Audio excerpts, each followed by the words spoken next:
이번에 소개해드릴 작품은 비도 권운산입니다. 구름으로 감싸인 산을 날아서 건넌다라는 뜻이죠. 영어명은 Magnificent Bodyguard. 1978년 나유 감독 작품으로 성룡, 전준, 양소영, 왕평, 왕청 등이 출연합니다.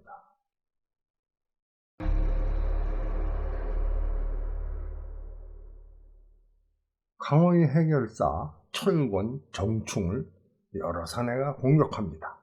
하지만 그는 철권이라는 벼로답게 여유롭게 그들을 물리치죠. 그러자 한 사내가 나타나 자기 주인을 보러 가자며 마차에 탈 것을 권합니다. 수수께끼의 인물로부터의 초대, 어디로 가는지 알 수 없도록 눈을 가린 채 마차를 타고 이동하는 등 모든 일이 비밀스럽게 진행됩니다. 마차가 멈추고 정충이 내리자 비로소 안대가 벗겨지고 지붕에서 두 복면인이 공격을 해옵니다. 하지만 정충은 이들 역시 무난히 물리치고 집 안으로 들어갑니다. 사람은 없지만 탁자에는 맛난 요리가 차려져 있습니다. 그는 늘 휴대하고 다니는 개인용 은젓가락으로 음식을 맛봅니다. 그는 음식에 독이 있을지 모르니까 감별을 하기 위한 수단이죠. 곧 미모의 여인이 나타나 스스로 남란이라고 이름을 밝히며 대협의 실력을 시험해 본 것이니 너무 마음에 두지 말라며 놀라운 부탁을 합니다. 하나뿐인 오빠가 몸이 무척 아파서 가마에 태운 채 권운산을 넘어가야 한다는 것입니다. 게다가 사흘 내로 산을 넘지 못하면 오빠는 생명을 잃을 수도 있다고 합니다. 권운산은 주두령을 선두로 학자, 승려, 천람, 유금년 등 흑도의 고수들과 수백의 산적이 있는 농림의 본거지로 살아서 그것을 넘은 사람은 없다는 소문이 있는 악명 높은 곳이었습니다. 자, 돈은 원하는 대로 드릴 테니 제발 청을 들어주세요. 하지만 정충은 돈은 필요 없어. 그러면 달리 원하는 게 있습니까? 그것도 없어. 왜 이 일을 맡으시려는 거죠? 난 바보니까. 뜬금없는 대답을 합니다. 이어 남란은 자신이 모은 무사들을 소개합니다. 하지만 정충은 서너 명만 남기고 모두 집으로 돌아가라고 합니다. 게다가 선택된 이마저도 호위병이 아닌 가마꾼으로 쓰겠다고 하죠. 자존심을 상한 무사들이 덤벼들지만 상대가 될 수 없었습니다. 그러나 정충에 대한 시험은 아직 끝나지 않았습니다. 지붕에 몸을 숨기고 있던 두 여인이 허공을 뛰어 날카로운 공격을 해옵니다. 정충은 이들을 가볍게 막아내며 진주 쌍검이로군요 하고 상대의 정체까지 한눈에 파악합니다. 좋소, 권운산을 넘으려면 최하 이 정도는 돼야 하죠. 그리고 또 필요한 사람이 있어. 그가 필요한다는 사람은 창룡이라는 이름을 쓰는 귀머거리 무두쟁이입니다. 그는 듣지는 못하지만 입술 모양으로 상대의 말을 알아듣는 독순술을 하며 또 퇴법의 명인이었습니다.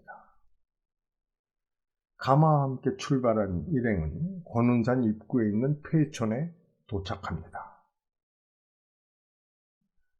이곳은 오래전부터 사람이 살지 않는데 창룡이 투덜대지만 놀랍게도 그곳에는 마포객장이라는 곳이 있었습니다. 이가 다 빠진 퉁명스러운 노파가 운영하는 곳인데 음식은 형편없고 값은 터무니없이 비쌌죠. 하지만 선택의 여지는 없습니다. 일행은 객잔에 들어가 음식을 먹기 시작합니다. 그때 한 검객이 나타나 안에 있던 사파의 인물인 천수를 처치합니다. 무두쟁이가 말합니다. 나는 사람 가죽 빼곤 모든 가죽을 사용하는데 저 형님은 사람 가죽만 사용해. 그는 악인들의 얼굴을 검으로 가죽을 벗긴다는 검객 상무였습니다. 그는 정충의 부탁으로 함께 권운산을 넘기로 하고 고개를 끄덕이며 은자 만냥과 좋은 술을 준비시켜 마포객잔의 노파에게 가져다 줍니다. 노파는 넌 좀 뭘 아는군 하면서 그에게 엽전을 하나 줍니다. 위급할 때 육손이를 찾아 이걸 보여줘. 산에 오른 일행은 농림체의 산적들의 습격을 받습니다. 개인 비무람은 누구에게도 지지 않을 자신이 있는 몸이지만 수백의 산적들에게는 당할 수가 없죠. 그러자 흰 장삼에 부채를 든 산적 같지 않은 사내가 나타나 모두 물러나도록 합니다.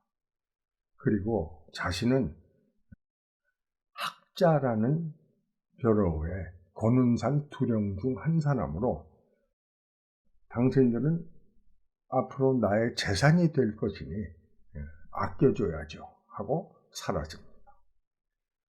다시 산을 오른 일행은 중턱에 있는 절로 들어갑니다. 그러자 한 무리의 승려들이 나타나 공격을 합니다. 그러나 무공이 뛰어난 세 사람을 당하지 못하자 고막이 찢어질 듯한 종소리로 공격을 하죠.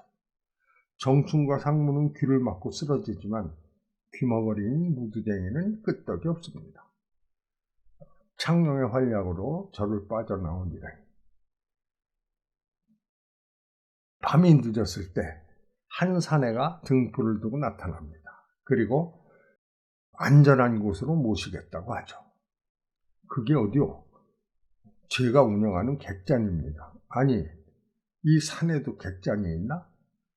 산적들도 먹고 마셔야 하니까요. 그리고 객잔 안에 들어가면 누구도 해치지 못하도록 산주와 약속이 되어 있습니다. 다른 방도가 없는 일행은 그를 따라갑니다. 그런데 객잔 앞에 한 무리의 산적들이 기다리고 있었습니다. 그들의 우두머리는 과거에 상무가 죽인 여도족의 오빠였습니다. 객잔 주인이 막아서지만 아직 객잔에 들어간 게 아니니 싸울 수 있다고 합니다. 상무 대신 무두쟁이가 나서서 화려한 발차기로 그를 처리하고 일행은 안으로 들어갑니다. 안전한 만큼 가격은 일반 객잔의 수십 배였습니다. 남라는 엄청난 돈을 지불하며 가마는 객잔 안으로 들이고 독방에 모셔둡니다. 호기심이 생긴 정충과 창룡이 몰래 가마 안을 살펴보지만 놀랍게도 가마는 텅 비어 있었습니다. 어쨌거나 하룻밤을 무사히 보내고 객잔을 나온 일행은 악마의 계곡에서 산적들에게 둘러싸여 꼼짝하지 못하게 됩니다.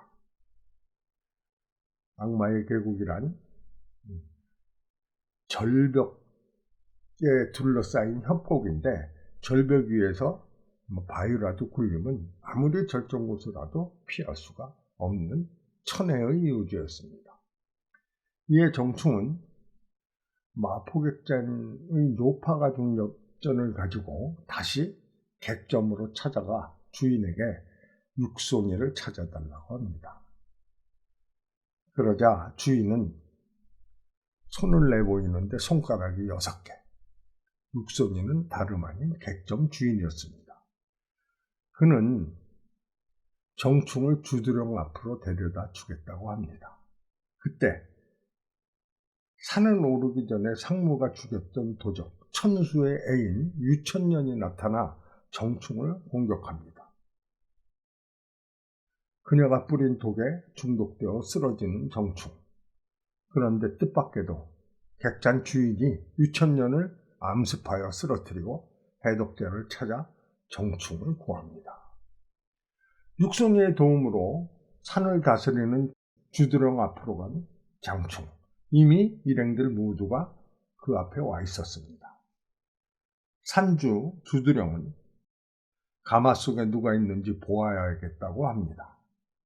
그러자 가마에서 한 사내가 모습을 드러냅니다. 놀랍게도 그는 주두령과 똑같이 생긴 인물이었습니다.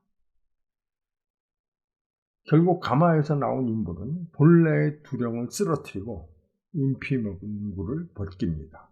쓰러진 두령은 다름 아닌 마포객잔의 노파였습니다.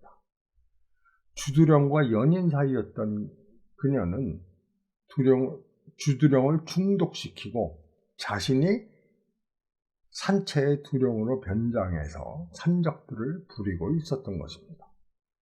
이에 주두령은 몸을 회복한 다음 자신의 딸 남란으로 하여금 정충을 비롯한 고수들의 도움을 얻어 권운산에 오는 것입니다.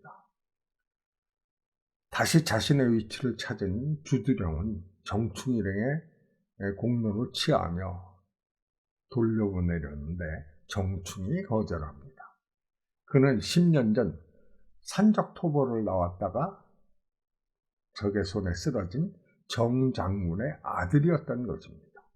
즉 아버지의 원수를 갚기 위해 권운산으로 온 것이죠. 부하들이 함부로 들어올 수 없는 밀폐된 공간에서 혈투가 벌어지고 결국 정충은 의형제들과 함께 힘을 합쳐 주두령을 무찌릅니다.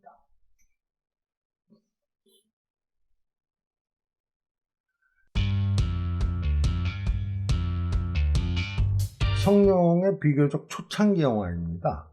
배우로서는 성룡이라는 이름을 사용했고 무술감독으로서는 전에 쓰던 예명인 진원룡이라는 이름을 썼죠.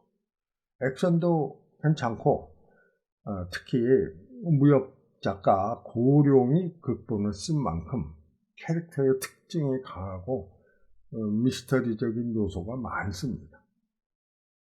또한 홍콩 무협으로서는 드문 입체 영화로 효과를 극대화하려는 카메라 워크가 눈에 띕니다. 주제가는 거인 삼중창이 불렀습니다.